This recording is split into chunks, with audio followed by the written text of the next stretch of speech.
নমস্কার। শেষ বক্তা হিসেবে আমি সঞ্চালকের কাছে একটু সময় চেয়ে নেব। আজ 21-22 দিন হতে চলল যে ঘটনাক্রম ঘটে চলেছে আরজিকরের বুকে, সেই আন্দোলনকারীদের পক্ষ থেকে আমি বক্তব্য রাখতে এসেছি।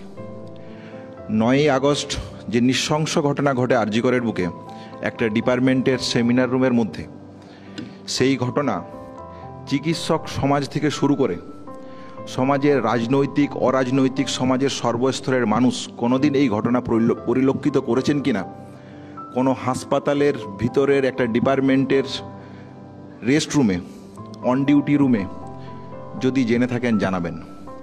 তাহলে আন্দোলনের যে উদ্দেশ্য, আন্দোলনের যে শুরু, সেটা এই ঘটনাটাকে মাথায় রেখেই। শুরুতে আমরা কি দেখি? আমরা দেখি কলেজ কর্তৃপক্ষ এবং পুলিশের এই ঘটনাকে কেন্দ্র করে যে কার্যকলাপগুলো পরিলক্ষিত হচ্ছিল, সেই কার্যকলাপগুলোর সম্পর্কে আমরা সন্দেহ প্রকাশ করতে থাকি। আমরা চিকিৎসক, আমরা যে কোনো মানুষকে তার শারীরিক অবস্থার কি সেটা যেমন বুঝতে পারি, চিনতে পারি, দেখতে পারি, ঠিক সেই রকমই যে ঘটনা ঘটেছে, সেই ঘটনাটা কেন ঘটেছে, কি ঘটেছে, এইটুকু বোঝার ক্ষমতা আমাদের আছে। সাধারণ মানুষ অবশ্যই সেটা মনে করেন।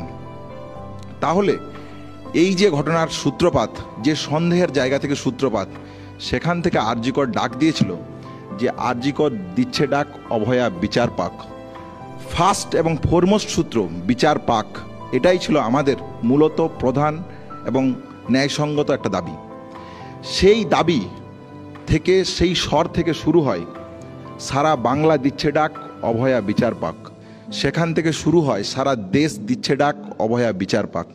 সেখান থেকে শুরু হয় সারা বিদেশ দিচ্ছে ডাক, দেশ বিদেশ দিচ্ছে ডাক অভয়া বিচার পাক। বিচার, বিচার এবং বিচার, এই ছিল আন্দোলনের মূল সুর, মূল কেন্দ্রবিন্দু, ঘটনার সূত্রপাত।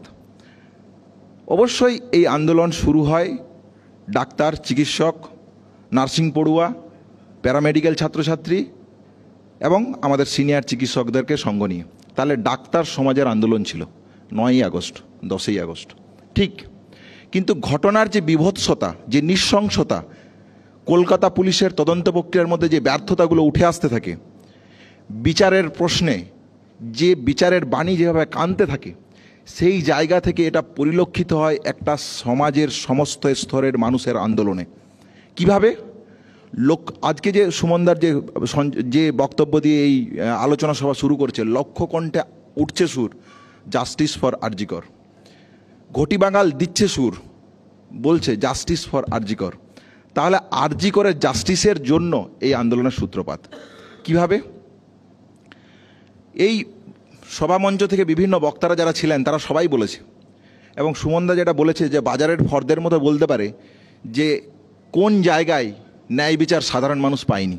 সেটা এই দেশ, এই রাজ্য হতে পারে, আমাদের এই রাজ্যের বাইরের অঙ্গরাজ্যগুলো হতে পারে, সর্বোপরি আমাদের দেশ হতে পারে। তাহলে পার্ক স্ট্রিট থেকে, কামদুনি থেকে, হাতরাস থেকে, উন্নাও থেকে, যে কোনো জায়গা থেকে হতে পারে। কেউ ন্যায় বিচার পায়নি, পায়নি, পায়নি। তাহলে কেউ যদি ন্যায় বিচার না পায়, আর আমাদের যে দাবি ছিল আরজিকর দিচ্ছে ডাক অভয়া বিচার পাক, সাধারণ মানুষ এই যে এতদিনের ক্ষোভ, বিক্ষোভ, যন্ত্রণা তার সাথে সম্পৃক্ত করতে পেরেছে। তাই এই ডাক্তার সমাজের আন্দোলন আজ সামাজিক আন্দোলনে একটা রূপ ধারণ করেছে।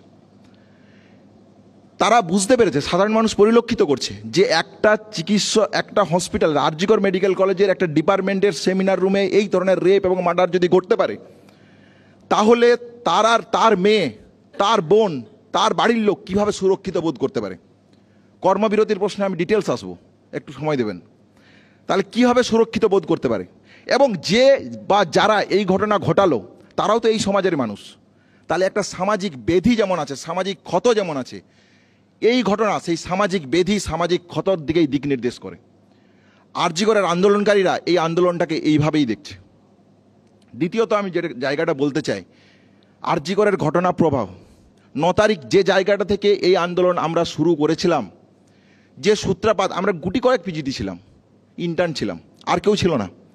কিন্তু এই দাবি যেহেতু ন্যায়সঙ্গত ছিল, আইনসঙ্গত না হলেও ন্যায়সঙ্গত যেহেতু ছিল, সেই জায়গা থেকে সারা বাংলার ডাক্তার, ছাত্রছাত্রী এবং সাধারণ মানুষ এই আন্দোলনের সাথে সম্পৃক্ত হয়েছে। ঘটনা প্রবাহ কি? 9 তারিখ আমরা যখন দেখলাম যে ঘটনা ঘটেছে, তারপর পুলিশের যে উদাসীনতা, যেন একটা সাধারণ ঘটনা, স্কটল্যান্ড ওয়ার্ডের কথা হচ্ছিল, কিন্তু আমরা দেখলাম যে নর্মাল যে জায়গাটা একটা কর্ডন করতে হয় সেইটুকু কর্ডন অবধি নেই। সংবাদ মাধ্যমের মাধ্যমে আজ সমস্ত মানুষ দেখতে পাচ্ছে যে সেই সেমিনার রুমের ভিতরে কে বা কারা ঢুকছে, তারা কারা, কেন ঢুকছে। যদি বিচারের দাবিটাই সুনির্দিষ্ট হতো, একটা সাধারণ ঘটনাও তো হতে পারতো, যে একটা ঘটনা ঘটেছে, সেই ঘটনার প্রকৃত তদন্ত হোক, বিচার হোক, নিরপেক্ষভাবে হোক। এই দ্যাটস সিম্পল ছিল, এইটুকুই আমরা আশা করেছিলাম। আমরা কি এমন হাতে গড়া দাবি করেছি? কিন্তু দেখা গেল কি, এফআইআর করতে দেরি করছে। কেন দেরি করছে? কি অসৎ উদ্দেশ্য ছিল? Assistant super on duty phone করে শুরুতে বলছেন অসুস্থ, তারপর বলছেন আত্মহত্যা, তারপর বলছেন আপনি তাড়াতাড়ি আসুন। কি চাইছেন? কি লুকোতে চাইছেন?